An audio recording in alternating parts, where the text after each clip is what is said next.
ये इस ड्रामा का पार्ट नंबर 13 है। So started. फिर जीन यान एक फ्लावर शॉप में जियानियों के लिए फ्लावर खरीदने जाता है और वहाँ से एक ऑर्किड फ्लावर का बुके खरीदता है। फिर वो जियानियों के घर जाता है और देखता है कि जियानियों अभी भी घर नहीं आई है। इसीलिए वो जियानियों को फोन कर पूछता है, तुम कहाँ हो और कब वापस आओगी? जियानियों बोलती है, मैं ग्रोसरीज खरीदने आई हूँ और 1 घंटे के अंदर वापस आ जाऊंगी। क्या तुम्हें कोई काम है? जीनियान बोलता है, नहीं, वापस आने के बाद मुझे कॉल करना। फिर जीनियान अपने घर में चला जाता है और अपने पेट टर्टल के साथ खेलने लगता है और फ्लावर खुद ले जाने के बजाय टर्टल के ऊपर बांध कर उसे जियानियों के डोर के सामने छोड़ देता है। फिर वो जियानियों के डोर पे नॉक करता है और जर्रन दरवाजा खोलता है। इसलिए जीनियान उससे पूछता है, तुम यहाँ क्या कर रहे हो? जर्रन बोलता है, जियानियों अपसेट थी इसलिए मैं उससे मिलने आया था और अभी हम क्लब में जा रहे हैं। और जीनियान बोलता है, जियानियों का दोस्त मेरा भी दोस्त है इसलिए मैं भी तुम लोगों के साथ जाऊंगा। फिर वो लोग जाने लगते हैं और थोड़ी देर के लिए रुककर आसपास के नजारे देखने लगते हैं।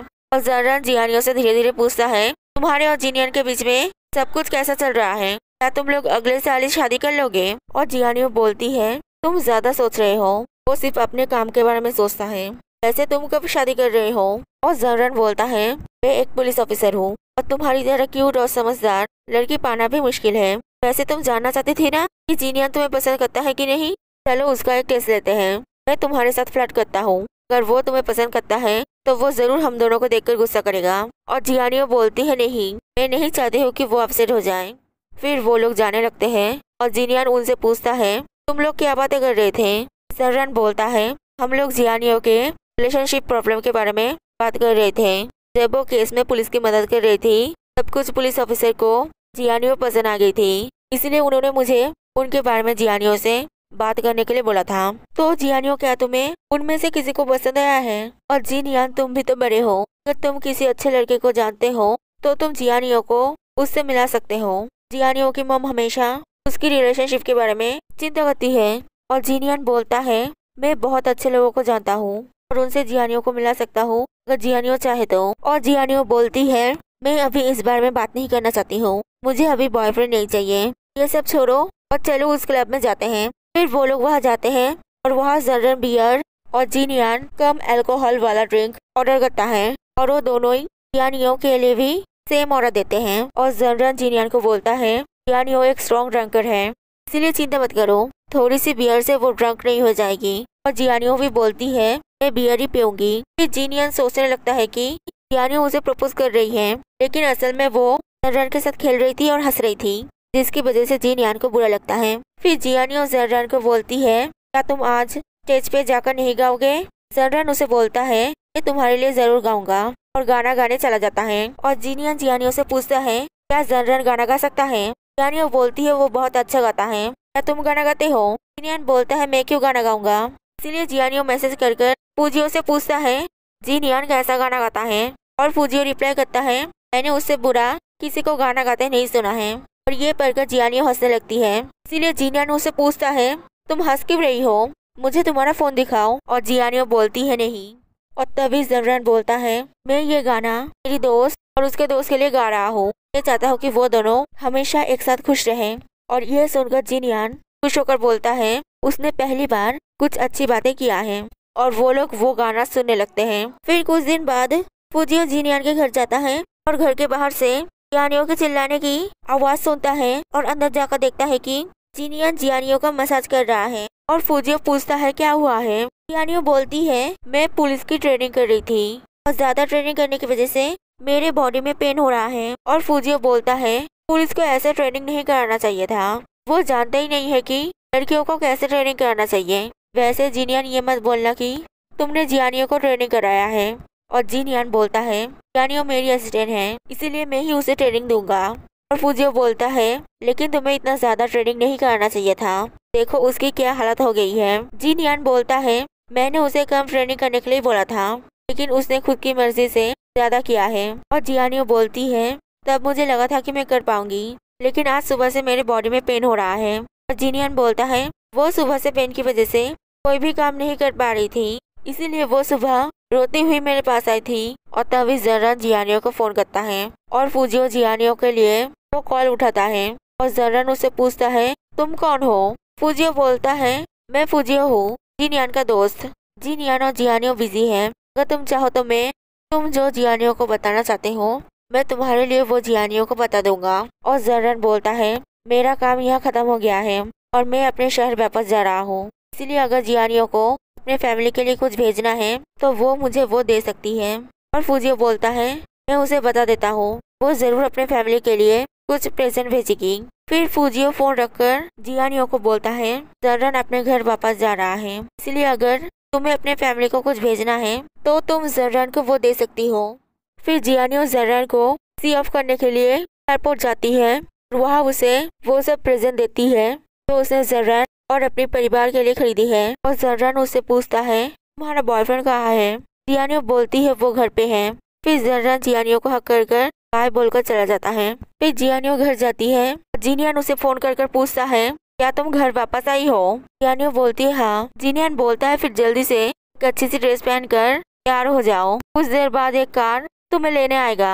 इसलिए जियानियो जल्दी से तैयार हो जाती है और एक कार उसे पिक करने आता है और वो उसमें चली जाती है। फिर जियानियो जिनियन को फोन कर पूछती है तुम ये सब क्या कर रहे हो। जिनियन बोलता है मैंने तुम्हें कहा था कि मुझे तुम्हें एक इम्पोर्टेंट बात बताना है, लेकिन जर्रन की वजह से मैं तुम्हें नहीं बता पा रहा था। मैं तुम्हें एक रोमांटिक डेट पर ले जा रहा हूँ। फिर जियानियो उस होटल में पहुँचती है और देखती है कि जिनियन ने बहुत अच्छे से रूम सजाया है और जिनियन उसे बोलता है तुम बहुत खूबसूरत लग रही हो। फिर वो लोग जाकर खाते हैं और फिर जिनियन जियानियो का आँख बंद करके उसे रूम में खिड़की के पास ले जाता है और आँख खोल देता है और जियानियो देखती है कि बाहर फायरवर्क्स जल रहा है। और जिनियन बोलता है नेशनल डे का फायरवर्क्स का व्यू सबसे अच्छा यहाँ से दिखता है।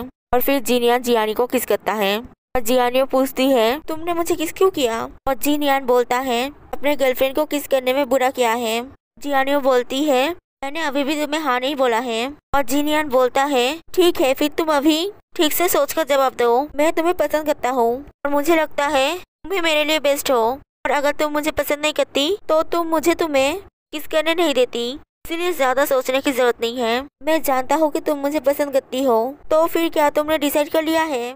और जियानियो बोलती है मुझे सोचने के लिए थोड़ा टाइम चाहिए। जिनियन बोलता है ठीक है सोचो, और अगर तुम्हारा जवाब हाँ है तो मेरे गाल पर किस करो। फिर जियानियो जिनियन के गाल पर किस करती है। फिर अगले दिन सुबह जियानियो जिनियन का सूट आयरन करने लगती है। तभी फूजियो जिनियन को कॉल करता है, इसलिए वो जिनियन को बुलाती है, लेकिन जिनियन शावर लेने गया था, इसलिए जियानियो कॉल उठा लेती है। और फूजियो उसे बोलता है क्या मैंने तुम लोगों को डिस्टर्ब किया। तभी जिनियन आकर फोन लेता है और बोलता है तुमने कॉल क्यों किया है। और फूजियो पूछता है क्या कल सब अच्छे से हुआ है। जिनियन बोलता है हाँ, और जियानियो शर्मा के वहाँ से चली जाती है। फिर जिनियन फोन रखकर जियानियो के पास जाता है और बोलता है अगर मुझे पता होता कि तुम्हारे साथ रहने से मुझे इतना अच्छा लगेगा तो मैं तुम्हें पहले दिन ही प्रपोज करता। और जियानियो बोलती है मुझे भी तुम्हारे साथ रहना अच्छा लगता है। फिर जिनियन फूजियो के ऑफिस जाता है और फूजियो उसे बोलता है मैंने कल रात तुम्हारे लिए सब प्रिपेयर किया था, लेकिन मैं चिंता कर रहा था कि तुम्हारे आईक्यू की वजह से ठीक से प्रपोज नहीं कर पाओगे, लेकिन अच्छा हुआ कि तुमने सब कुछ ठीक से किया है। और जिनियन बोलता है ये सब छोड़ो, चलो केस के बारे में बात करते हैं। मुझे लगता है ये पास सुसाइड केस उस साइको के साथ रिलेटेड है। और फूजियो बोलता है ठीक है, मैं इन 5 केसों के अंदर सिमिलरिटी ढूंढने में तुम्हारी मदद करूंगा, लेकिन तुम जियानियो को कब बताओगे कि वो साइको अभी भी मरा नहीं है। मैं जानता हूँ कि तुम जियानियो के बारे में चिंता करते हो, लेकिन अब तुम दोनों एक साथ हो, उसे भी पता होना चाहिए कि तुम अभी भी खतरे में हो। जिनियन बोलता है मैं मानता हूँ कि जब वो पहले मेरी असिस्टेंट थी तब से अभी का खतरा बहुत ज्यादा है और मैं उसके बिना और रह भी नहीं सकता हूँ, लेकिन मैं नहीं चाहता हूँ कि वो इस झंझट में पड़े। फूजियो बोलता है लेकिन अब वो इससे भाग भी तो नहीं सकती है। तुझे क्या लगता है अगर तुम उसे कुछ भी नहीं बताओगे तो क्या वो सेफ रहेगी। जिनियन बोलता है मैं नहीं जानता हूँ। फूजियो बोलता है तो क्या तुम अकेले ये सब संभालना चाहते हो। जिनियन बोलता है नहीं, तो मेरे साथ हुई। फिर जिनियन अपने ऑफिस में जाकर जियानियो को उस केस के बारे में बताता है। जियानियो वो सब सुसाइड नोट पढ़कर बोलती है ये सब सुसाइड नोट देखकर नहीं लग रहा है कि किसी ने फोर्स कर ये सुसाइड नोट लिखाया है, और कोई किसी से इतनी असली सुसाइड नोट कैसे लिखा सकता है। और जिनियन बोलता है उन सभी लोगों ने छोटे मोटे क्राइम किए थे और उन सभी ने एक ही तरीके से सुसाइड किया है। इन सब के पीछे जरूर कोई है जिसने उन्हें हिप्नोटाइज कर उनके इमोशन को यूज कर उनसे सुसाइड नोट लिखाया था, उन्हें सुसाइड करने के लिए मजबूर किया था, और वो ऐसा विक्टिम चूज कर रहा है जो सच में अपने आसपास को जलाना चाहता है। तुम शायद कंफ्यूज हो हिप्नोटाइज भी साइकोलॉजी का एक हिस्सा है। टॉमी ने भी मुझे एक बार हिप्नोटाइज करने की कोशिश किया था। जियानियो पूछती है फिर क्या हुआ था। जिनियन बोलता है मैंने उसे पकड़कर जेल भेज दिया था।